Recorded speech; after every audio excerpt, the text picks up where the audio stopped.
Hello and welcome to my channel. My name's Josephine and today I'm coming by with a new series. It's going to be called Back to Basic Card Making for Beginners. Now I've got a good friend who asked me if I would do this series for her. So this is May.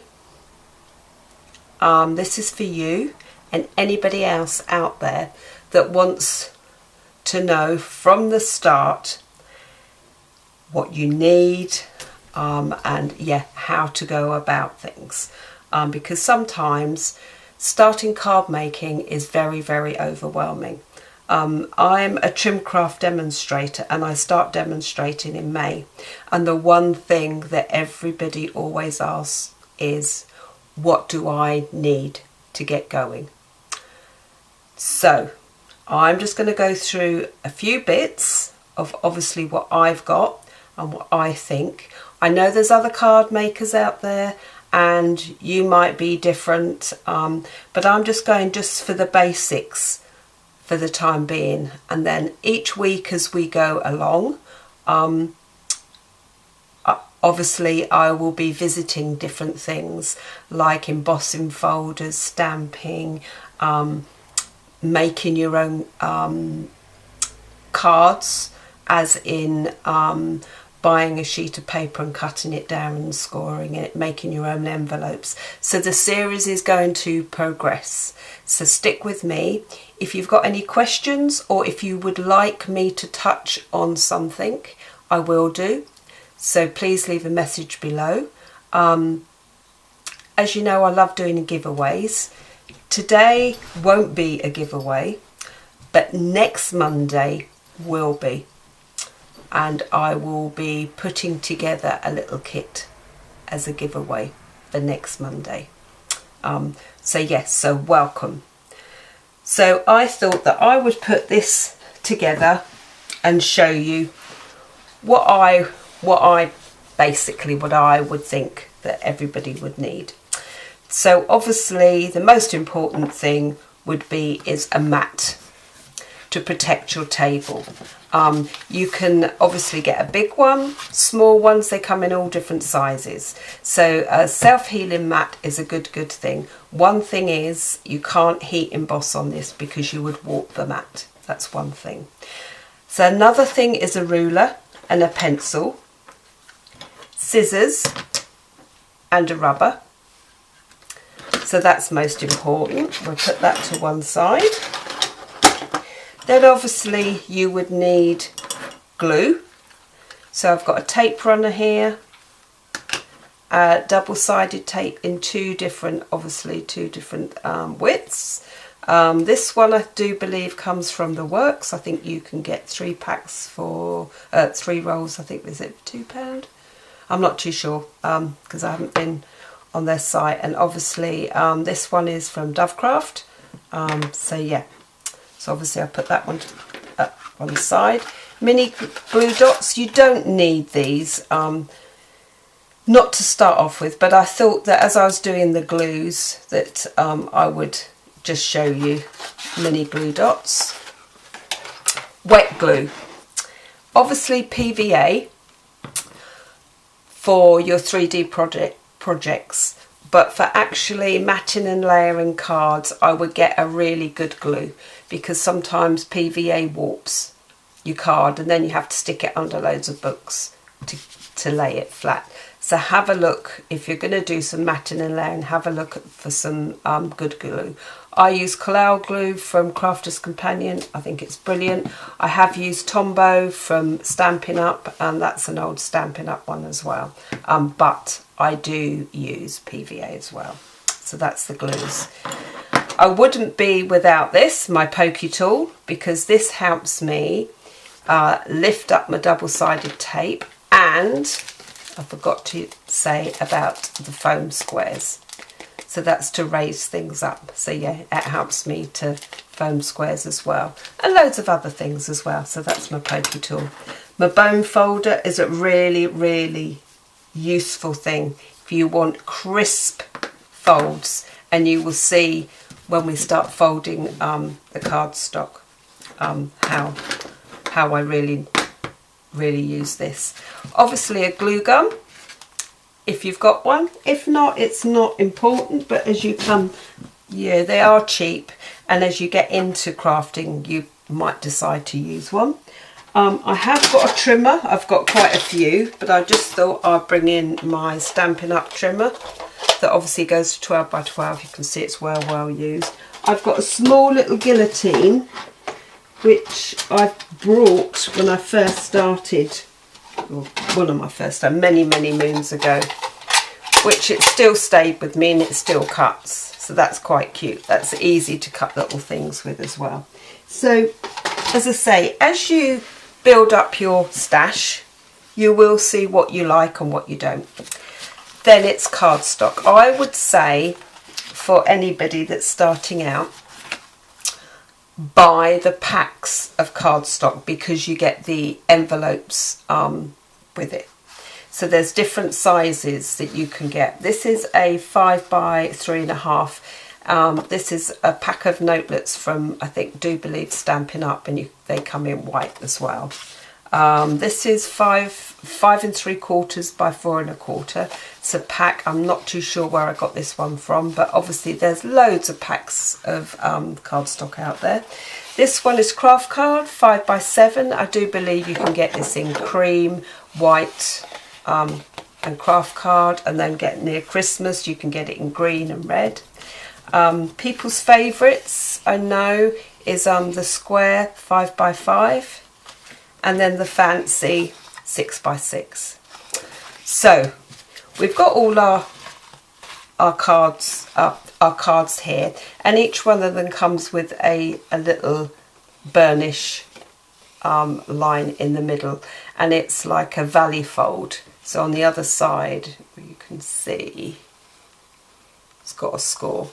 So basically it's helping you to score. Now to get a crisp, what I call a crisp score, and for your card to sit nicely and to shut, you will need your bone folder. So obviously the crispness of this fold is really lovely. Okay, but so, oh yeah, I'll just put that one to one side.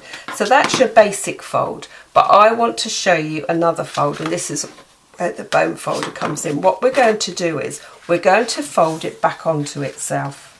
So fold it over as if by half.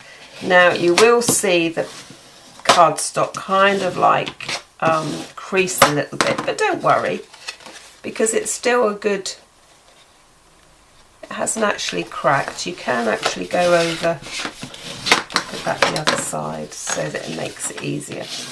But we're going to decorate this in the next series anyway. So from that, you've got that shape. Okay.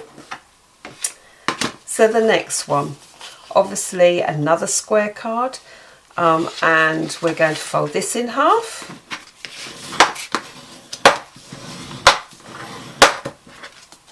Nice clean fold, and we're going to fold this into the middle. Okay,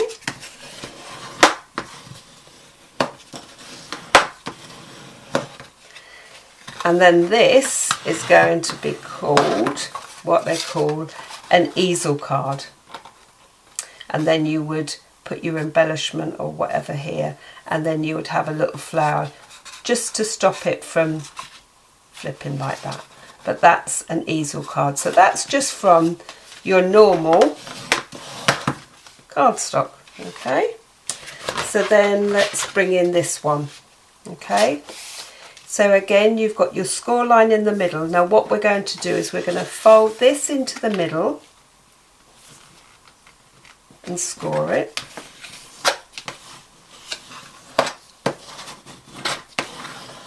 Okay, and then this side into the middle.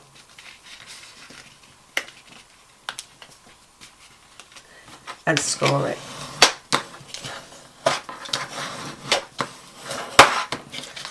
Nice, have a look, nice folds there, and this is what we call a gatefold card. So you've still got your score line in there, and you're going to put some pretty paper or whatever, and pretty paper down there, but you can do a gatefold with a A5,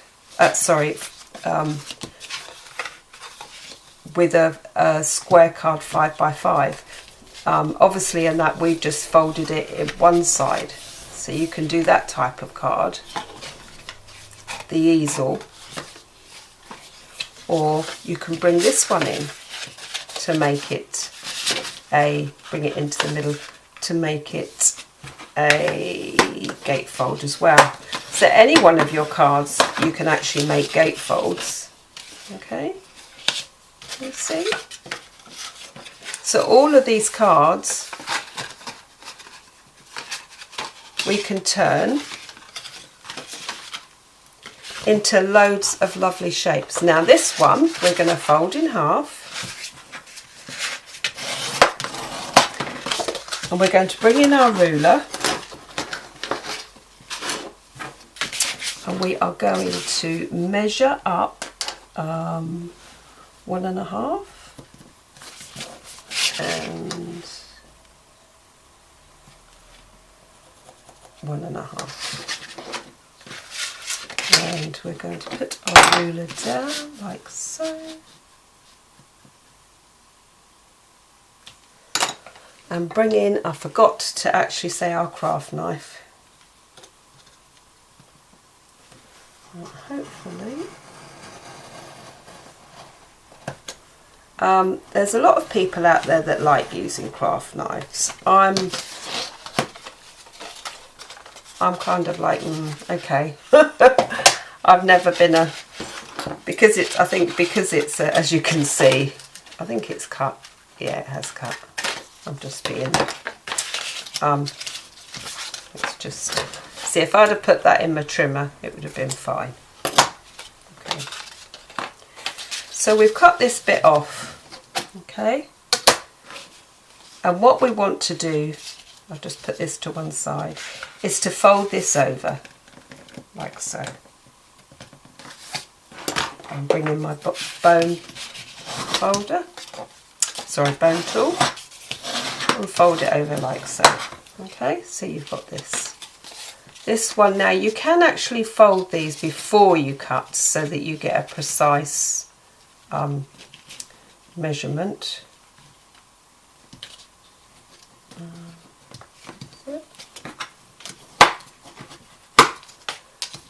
As you can see, so you could actually fold it all and then cut it. Okay, so then what I want you to do is flip this over, and you're going to stick this on here and stick this on here, and that becomes a Z fold. I think it's a Z fold.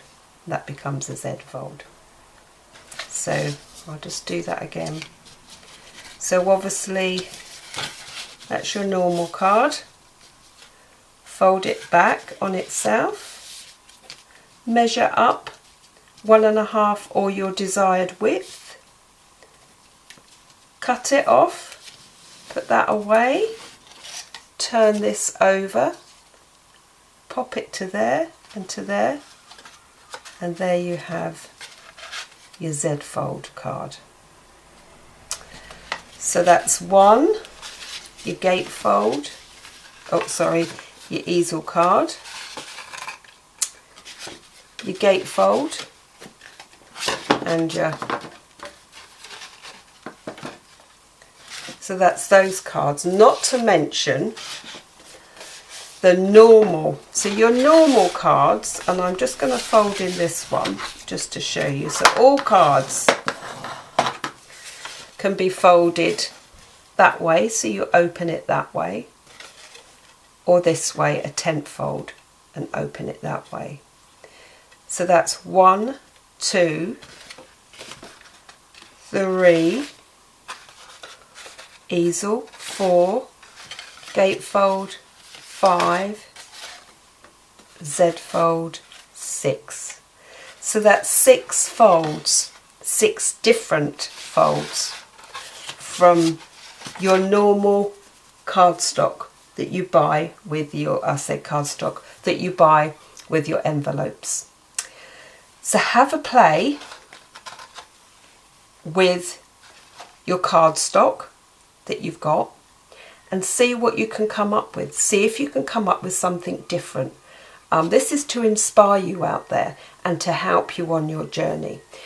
Next week we will be matting and layering and decorating these up and using a peel off, a sentiment.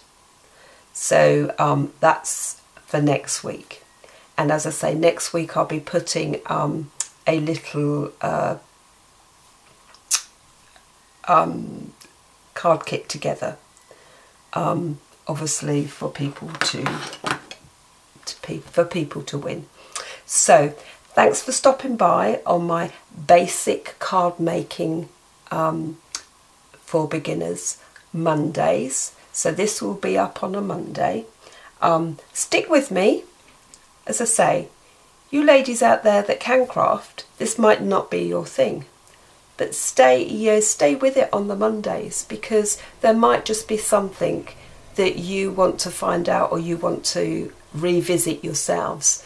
It's all about inspiring people and getting the most from your cardstock. So thank you for watching to the end, and have a lovely, lovely week. And yeah, God bless to you all, and bye for now.